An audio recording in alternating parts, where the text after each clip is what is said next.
అందరికీ నమస్కారం. కాసేపట్లో విహారీ గ్రూప్ ఆఫ్ కంపెనీస్ ఎండి విష్ణు విహారీ గారు ఒక ప్రెస్ మీట్లో ముఖ్యమైన అనౌన్స్మెంట్ చేయబోతున్నారని తెలిసింది.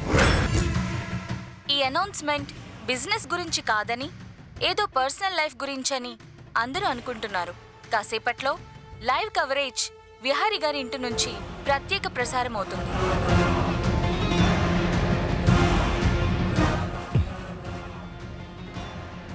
నా పగోళ్ళు ప్రెస్ మీట్ పెడతారంట. ఆ ప్రెస్ మీట్ ఏంటో ఎందుకు పెడుతున్నాడో నాకు బాగా తెలుసు. వాళ్ళనుకున్నది జరిగితే వాళ్ళంతా సంతోషంగా ఉంటారు.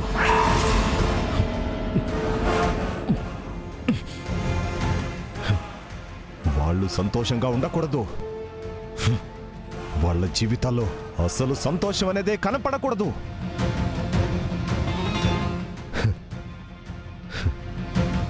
నేను ఆట మొదలు పెట్టాల్సిన సమయం ఆసన్నమైంది.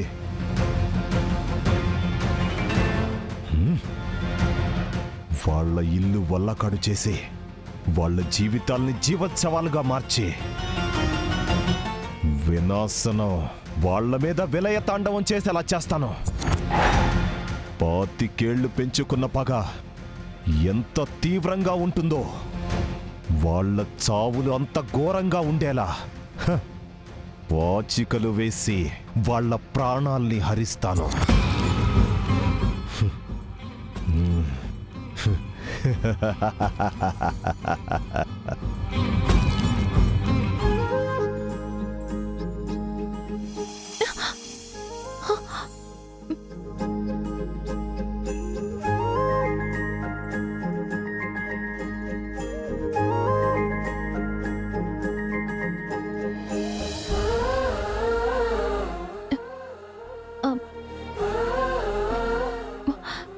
విహారీ గారు, ఏంటిది?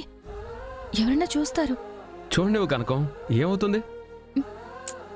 కాసేపట్లో నీ గురించి నా గురించి ఈ ప్రపంచమే తెలుసుకోబోతుంది. ఈలోపు ఎవరు చూసినా ఏమీ కాదు.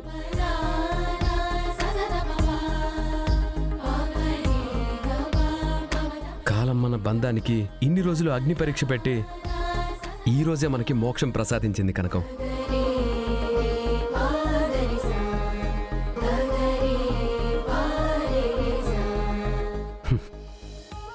ఇంకా మనిద్దరిని విడివిడిగా విడదీసి ఎవరు మాట్లాడరు.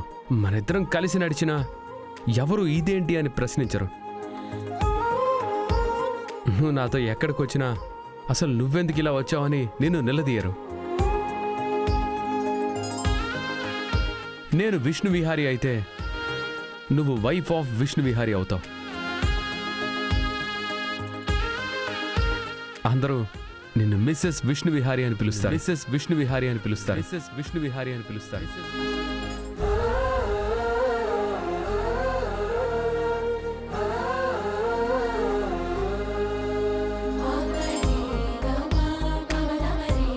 నీకు ఆ పేరుని ఈ ఇంటి కోడలిగా స్థానాన్ని ఇవ్వాలని నేను కలలుగా అంటున్నాను.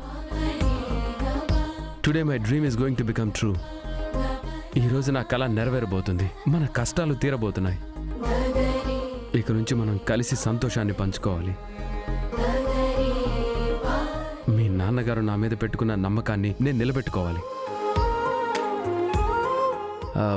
హే కనకం, ఏంటిది? ఇప్పుడు ఏం జరుగుతుందా? నువ్వేం కంగారు పడకు. ఇది మన భవిష్యత్తు కోసం తీసుకున్న నిర్ణయం. మనిద్దరం కలిసి పోరాడదాం, కలిసి ప్రయాణం చేద్దాం.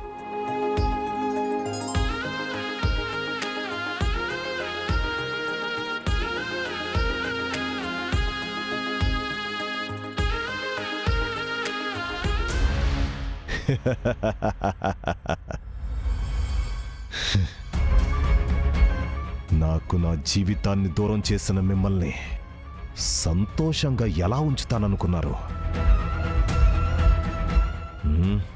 ఈ చెట్టులాగే మీ జీవితాలు కూడా వాడిపోయేలా చేస్తాను.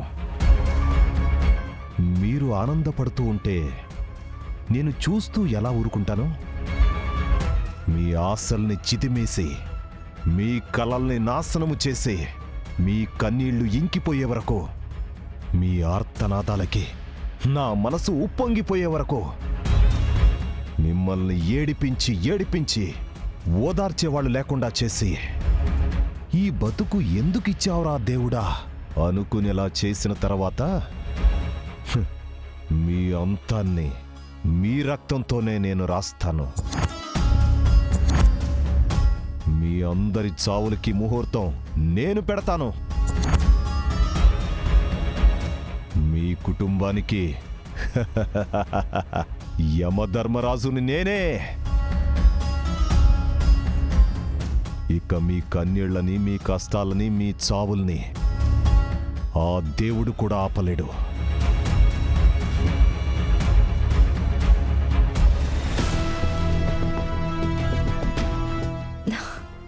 విహారీ అంటే సడన్ గా ప్రెస్ మీట్ పెడతానంటున్నాడు.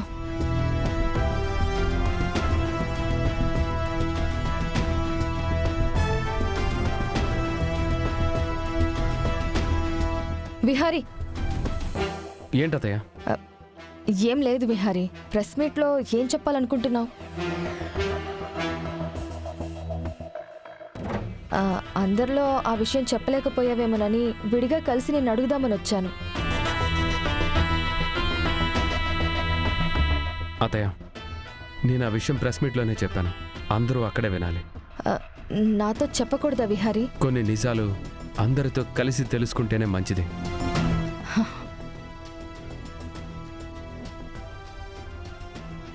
ఏంటతయ్య, ఎందుకు అంత కంగారు పడుతున్నావు? ఏమైంది? అది ఏం లేదు విహారీ, మామూలుగానే ఉన్నాను. లేదు, చూడండి మీకు ఎలా చెమటలు పట్టాయో. సమ్మర్ వచ్చేస్తుంది కదా విహారీ, చెమటలు పడుతున్నాయి. అతయ్య, కాసేపట్లో ప్రెస్ మీట్. మీరు కొంచెం వెయిట్ చేయండి, అన్ని విషయాలు అక్కడే తెలుస్తాయి. సరే విహారీ.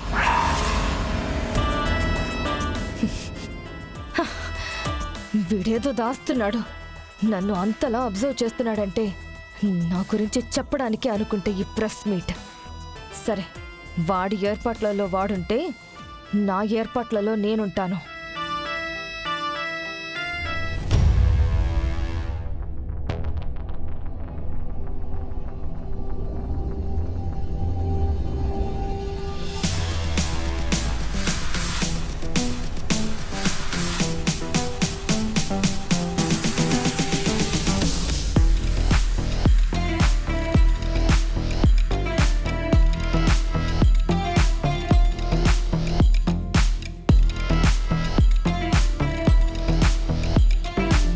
విహారీ గారు నా గురించి మాత్రమే ఆలోచిస్తున్నారు.